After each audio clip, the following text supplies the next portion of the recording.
Hey everybody. Okay, so this is really interesting because I'm now painting a picture with math and with algebra. Adding negatives and positives, timesing negatives and positives and positives and negatives. And so I figured out a way to paint a picture of adding and subtracting negatives and positives. Now, since we've established X, we've established that you are a positive and you have a negative. Obviously that negative is not overwhelming the positive or you'd be dead. So you have a negative that's keeping you alive with the positive, and there is cell replication, little babies that mature because you feed the babies food and all that, which is the food supply. And so then as you get older, you're losing positive substance. Now you're taking on negative substances because you're losing life force. You're taking on antibodies. You're not releasing them, and you're not adding to the positive. Okay, so the aging process is a negative diminishing, which means they have more negative than positive. Okay, so then you take it into a math equation or a math type of problem. And so if you are, let's say you have negative 50, okay? Or negative 100. You have negative 100 and you're trying to eat, but you're only eating plus 50. You're only eating plus 50. So negative 100 plus 50 is negative 50. You're still in the negative. You haven't got to a point of relative equilibrium, or you are still running behind the 8 ball. And so just eating alone isn't enough. You then have to release the negatives that you come in contact with that do cause cell replication, that you can mature the new growth, the new information from all the different viral information from different people. And you have to release, so you're not always in the negative. You have to be in the positive. Okay, so negative 100 plus 50 is negative 50. Positive 100 minus 50 is positive 50. Okay, so you're positive. You don't want to be negative, you want to be positive. And so that's how you can look at adding and subtracting positive negatives, and representing the positive as you and the negative as all the antibiotics, all the carrots / vectors. Because what the antibiotics does, whether they're therapies or they're pills, power supplements, and detoxes, they're negatives, but they're adding more antibodies that are negative to your body, that your body's going to have to convert to a positive. But if there's more negative than positive, then it'll have to be more negative. Then times the negative turns into a positive. But is that positive going to work for you, or is it working against you? Because then you got to look at, okay, when it gets converted from a negative to a positive, and negative times a negative, your immune system plus then antibodies or antibiotics turning into antibodies that could convert to some of the good guys. But if it converts to a bad guy, why is it a bad guy? Because they're immature cells. They're children cells that are not allowed to mature, so they're not programmed in the way to keep you alive. They're programmed to be so defensive. They're programmed to attack, your food supply. They're programmed to attack anything. And so in its energy, and so when your alimentary canal from here and down there is not releasing at the most effective level, then that energy settles and incubates. It settles, it finds places to go and hide and create a home. So now you have guests in your body, and then those guests are eating everything that you're eating and also wanting more food, which is why you get the crazy cravings. I remember a couple of years ago when I was first doing the JJ and I'm bringing up all the antibodies and everything, they were craving waffles. They were craving so many different things because it was like little guests in my body. There were children that wanted what it wanted, and it wouldn't stop until it got what it wanted. It was mission oriented. I've been mission oriented where I'm like, I want a Starbucks, I want it now, and nothing's going to stop me. And if someone says no to me, I'll pull a temper tantrum. I've done that where I wanted something and someone said no and I got pissy. Well, that's the child inside of me craving certain foods And when it doesn't get what it wants, it goes into crazy, temper tantrum mode. Well, now when I say, okay, I want to have like a pizza or I want Starbucks, and then something says, no, there's no reason for it or whatever, then I'm just like, okay, I wasn't really attached to having the Starbucks or having the pizza. I wasn't obsessed over it. I just let it go. That's what is amazing about when you finally mature. When you mature yourselves, you're not obsessive. You're not mission oriented to such an extent that it's in destructive mode. You can be mission oriented and study something that you really want to study and understand it. But when it comes to things that like foods or even anything that even stuff that you even when you're studying, like I tried to study today and I did a little bit and I wrote some stuff, but then my back's hurting because the frequencies. My dog is also having trouble walking because the frequencies are making her kind of. So we're both feeling the frequencies. And so I'm like, okay, I'm not gonna be obsessed about, I'm not gonna force myself to write something that I'm forcing my body to go and try to create something and develop something. I'm just gonna sit here and watch, Cobra Kai on Netflix and then eat some food and feed the energy. And then also blow my nose. And then also write this whole thing that I wrote. Because I'll tell you, that's the issue with those that don't understand their immune system, is that when you are hyper-inflating it, making it supercharged, and you already have so much diverse programming in your body that is causing hormonal imbalances, adding more supercharged to your immune system and then going hanging out with everybody, that's going to trigger your immune system to develop antibodies. Where are those antibodies going? If your alimentary canal is not working up to the most optimal potential, maximum, optimal, whatever, if it's not optimized or maximized, then you're keeping those little antibodies inside of you and it is commandeering your hormones and everything. And then it'll just take one event. It could be going into a crowd of people and you can't afford to take on another trigger, and then that one virus or that one event, whatever, will then trigger a whole domino effect. And not everybody survives either the night out or they don't survive heart attacks and strokes. Those that survive heart attacks and strokes had enough life left in them to get them through. But then that is an indicator to say that you have a lot of energy in your body. It needs to be released. You also have to reinforce and strengthen your vital organs. Okay, because I've never had a heart attack or stroke in my life. If anything, I had low blood pressure. But those with predisposed issues with heart attacks and strokes are going to see them and deal with them, the energy, until their body's able to repair the deficits that are in their vital organs, in their heart, in their blood, in their brain. That's the issue. So when I wrote this thing for a group that someone invited me to go into, and I doubt it's going to get posted because it's really eye-opening. It'll scare the crap out of a lot of people in there, because a lot of people in there are just like talking about their experiences that, that they took a carrot and then someone passed away.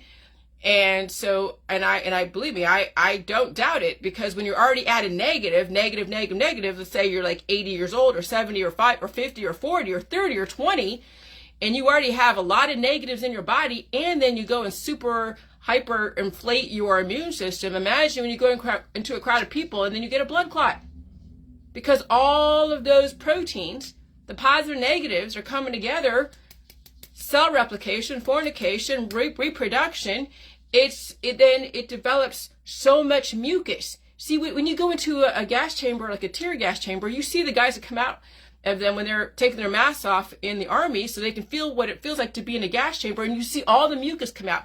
Why is that? Because that's a probiotic. The person's a probiotic and the gas is an antibiotic. So when a probiotic and antibiotic come together, guess what happens? Cell replication. That's all the protection. But that's what people are dying from inside their body, because they're not releasing. Believe me, if you were releasing, you'd be in a proportional weight. You wouldn't be going to all the therapies and the pills and the powders and the supplements and detoxes. It is painful to be proportional if you are way out of whack on one end of the spectrum or the other. It is painful. I don't envy anyone that wants to be proportional. it's going to be a long ass process because you're going to have to take on substance and release simultaneously. Even when you don't feel like you need to take on substance, you have to, because you have to arm your body with the nutrients so it can push stuff out. That's the thing, is that there is growth and retention and release happening simultaneously. And then people mischaracterize the energy and think that they have to go and stop the energy with something, which then stops the body from releasing the energy. Energy gets trapped inside, and then you feel the inflammation in the body. You start, like, if you look at a board of a light board, and you're seeing parts of the body light up, that's the energy that can't be released, and that's where people are having pain. And the triggers could be the frequencies. The triggers could be a bunch of people. The triggers could be Wi-Fi because you're so electromagnetic sensitive. Okay? And so there's so many different triggers that will then cause people to feel the energy trapped in their body. And so, yeah. And so now I really get it, because the older you are, yeah, you're going to have a hard time dealing with antibodies. The younger you are, but you have a lot more predisposed issues, you're no different than an older person. When you actually take an older person and a younger person with predisposed issues and you match all of their symptoms and all of their diagnosable conditions, they could be the same age as far as biologically, but maybe year-wise, they're the same age or different ages. Okay? And so you almost have to measure how many antibodies in your body relative to how much of you. And when you have so many antibodies swimming around in your blood, that is an indicator. That's a precursor.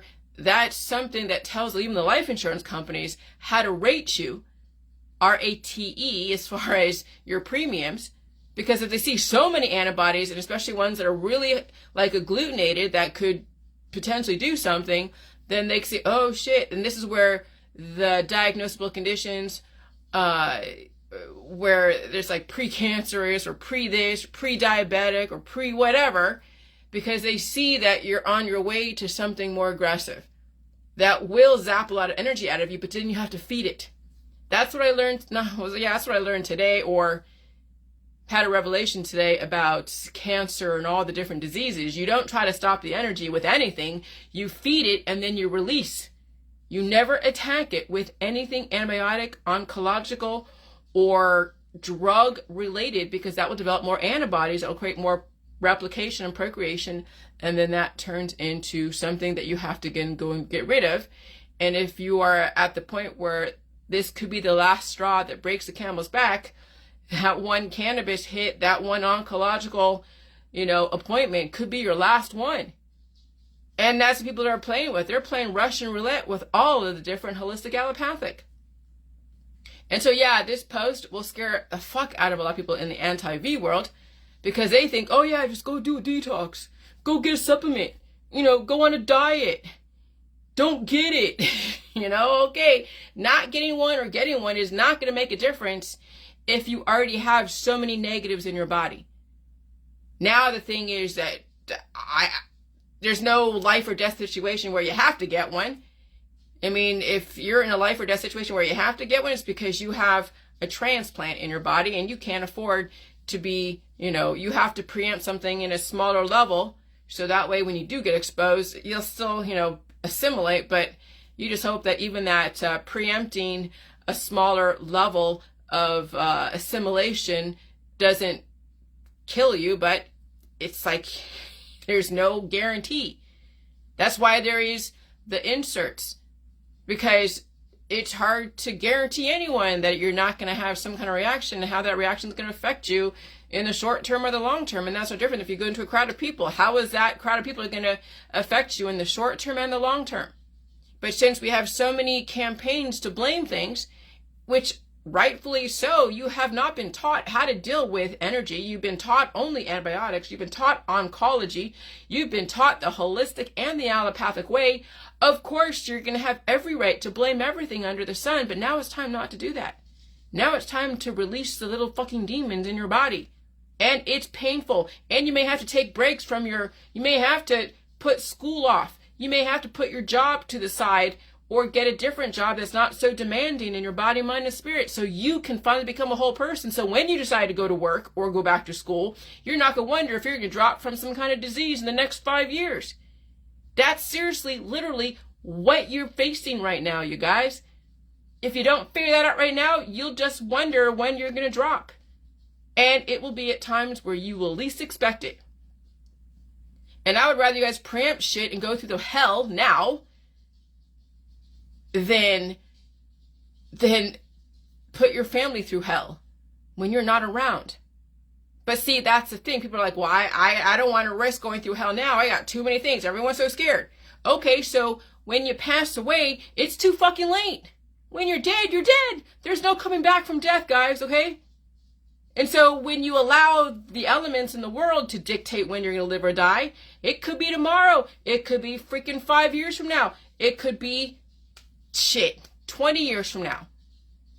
But why roll the dice? If you can actually control the outcome, why roll the fucking dice? But you guys are rolling the dice all the time if you don't preempt this shit and get it out. But also, eat every food in the food supply. Stay away from spicy food because that develops more antibodies. And you need to drink milk, eat cheese, pizza, and higher sodium diet. You need to release those little babies out of your body. You can't overdo it with salt and water because that'll cure you and that'll stop the evolution and the release.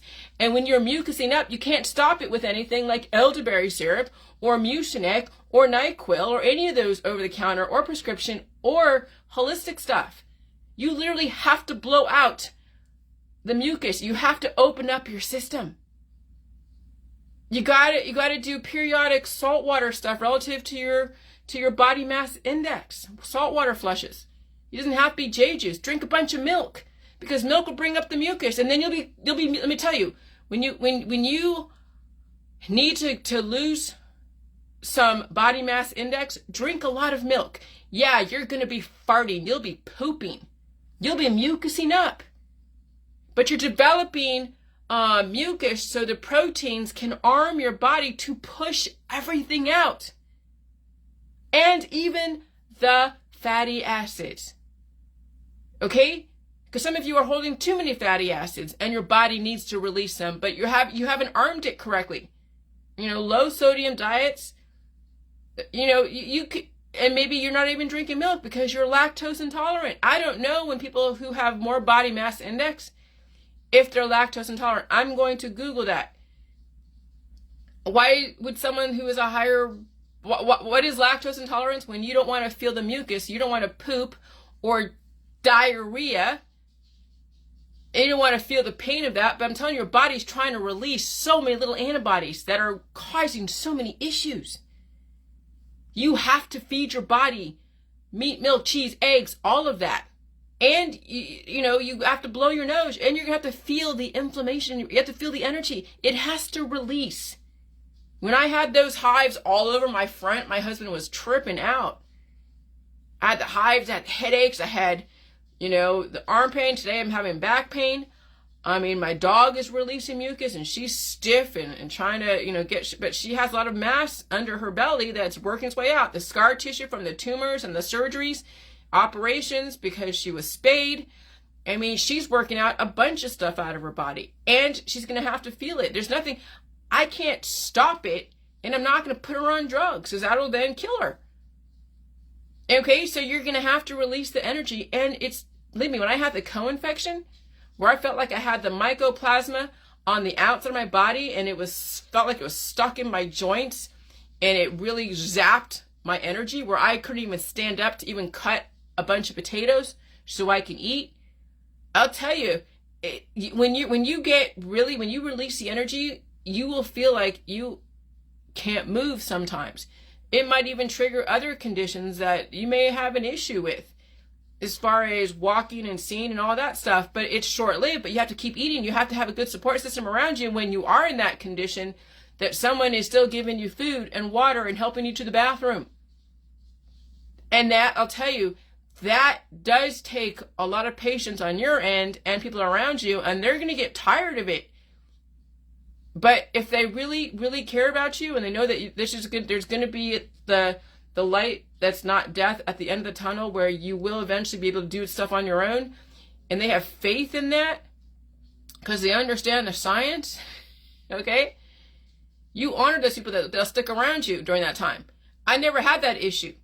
I mean, when I had the co-infection, I was here by myself. My husband's on the road. He had his own issue and had to be on the, in his bunk for like a couple days. Can't even move either. But I was here just going, holy crap, taking care of my dog, going out there, can't even see straight because the light was just piercing pain. And I'll tell you though, when you do finally go through all of that stuff, it is going to happen in stages. It won't happen all at once.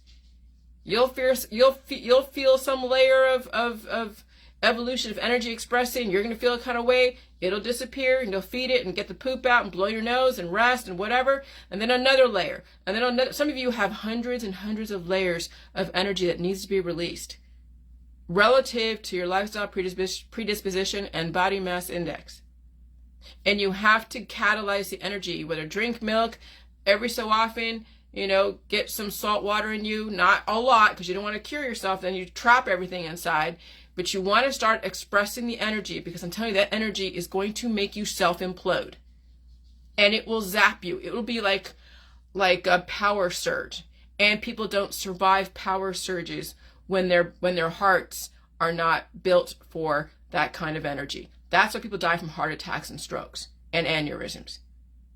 Because they never prepared themselves to deal with the energy that is stuck in their body, that they were never taught to release. And that's why people have lifespans, because at some point when the energy does get released, it shuts down the vital organs. You have to slowly release that energy. All right? Talk to you later. Bye.